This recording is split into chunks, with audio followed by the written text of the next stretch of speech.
Vocês partem de lugares que eu acho que são muito interessantes, assim, eh, mesmo que tenham, compreensões diferentes, mas tem uma coisa que é fundamental, eu penso, que é o exercício do olhar, né. A gente tem, um mundo que já está muito formatado para a gente, que chega pronto para a gente. E aí, do ponto de vista até de organização, das funções psicológicas, num primeiro momento parece que isso é o ideal, né, tá pronto, chega, aceite aquilo. Só que não é o ideal do ponto de vista das funções psicológicas, né, você não faz com que elas trabalhem, com que elas se desenvolvam, se elas não forem provocadas a isso.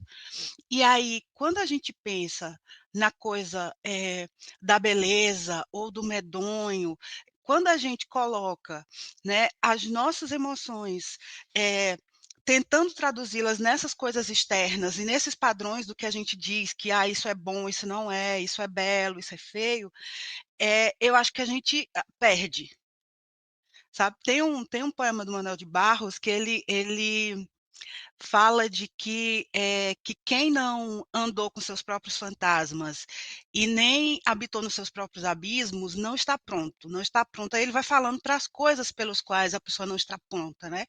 E uma delas ele coloca lá a poesia, o olhar e o amor.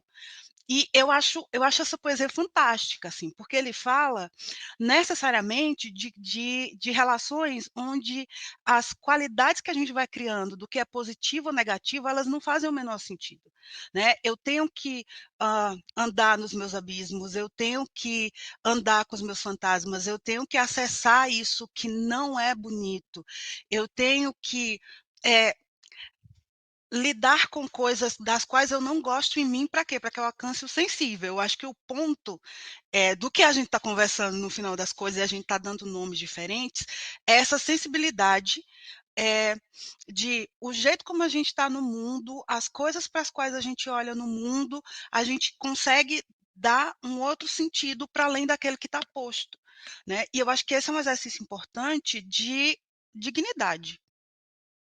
Por quê? Porque a gente vem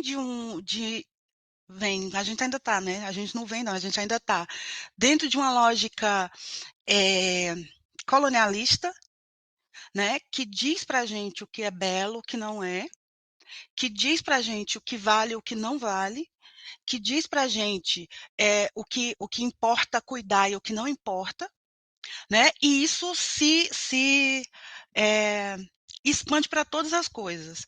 Então quando Erlon fala da coisa do a Ilma gosta de se colocar nesse lugar de mulher que é negra, que é sertaneja, eu acho super importante a coisa de pensar nesse lugar onde eu estou, porque até a natureza, a gente foi criando essas gradações do que é bom ou não, né, então tem um tipo de vegetação específica que é boa e que significa riqueza e que significa vida, né, então a gente decidiu que há um tipo, né, a gente decidiu que o sertão, que o semiárido é um tipo empobrecido.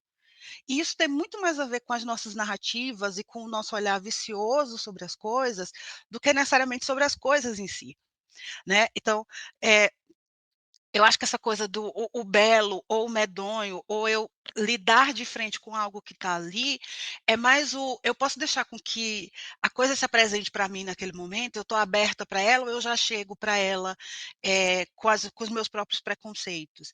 Isso diz respeito a tudo, né, diz respeito às relações que eu estabeleço, diz respeito às nossas lógicas de fé, diz respeito aos nossos gostos, aos nossos desgostos. E é um exercício, assim, para mim precisou ser um exercício, né, para eu lidar com a minha ansiedade, por exemplo, eu precisei do exercício. Erlon falou das fotos, o exercício da fotografia foi importante. Então, Martô, se um dia você estiver andando em Petrolina, e você vê uma pessoa acocorada no meio da rua, tirando foto de mato, sou eu, sabe. Minha mãe morre de vergonha, porque do nada eu: "Meu Deus, que lindinha essa plantinha", e minha mãe: "Isso é mato, Ailma", e eu lá tentando meio-dia, bem assim. Esse foi um exercício importante, sabe, nesse processo desse reconhecimento de que tem um mundo que é maior do que eu. Eu acho que é um exercício estético, ético, mas sobretudo um exercício terapêutico mesmo, assim, de será que essas coisas que são minhas, sei lá, meus problemas, elas são tão importantes assim? Aí momento crente também, sabe, momento bem crente, assim, do texto lá, ó, tá aqui lindíssimo esse matinho aqui crescendo, a revelia, as pessoas tocando fogo nele, queimando, e ele voltando lindo, forte, verdinho, no meio do sertão, sabe. Então, tem coisas que partem desse exercício que é diário. Você falou uma coisa da história de o jeito como a gente quer viver a nossa vida, né, eh, eu acho que é um jeito muito importante e que também tem tudo a ver com isso que a gente está conversando, porque eu lembro muito de um poema da Anne Dillard, que ela diz que o jeito como a gente passa o dia é o jeito como a gente passa a vida, né, o jeito como a gente escolhe viver o nosso dia, é o jeito como a gente escolhe viver a nossa vida. Então, isso eu estou aqui viajando, né, mas isso acaba tendo também uma relação com o tempo. Né, a gente vai estabelecendo coisas malucas com o tempo, de que com idade tal eu quero ter vivido tal, idade tal. Mas nesse dia, o que foi que eu fiz nesse dia?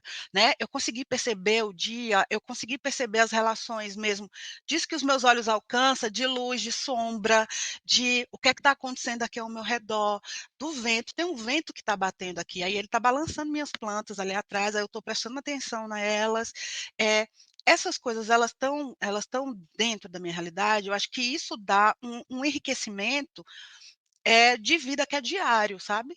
E que ajuda a gente a cultivar esse lugar da dúvida, esse lugar de eu não vou alcançar a verdade, mas eu posso ter lampejos dela aqui, e esses lampejos são ótimos, eles e tá ótimo, e É o eu que não se pode preciso ter, né, é o que se é. pode ter efetivamente, né.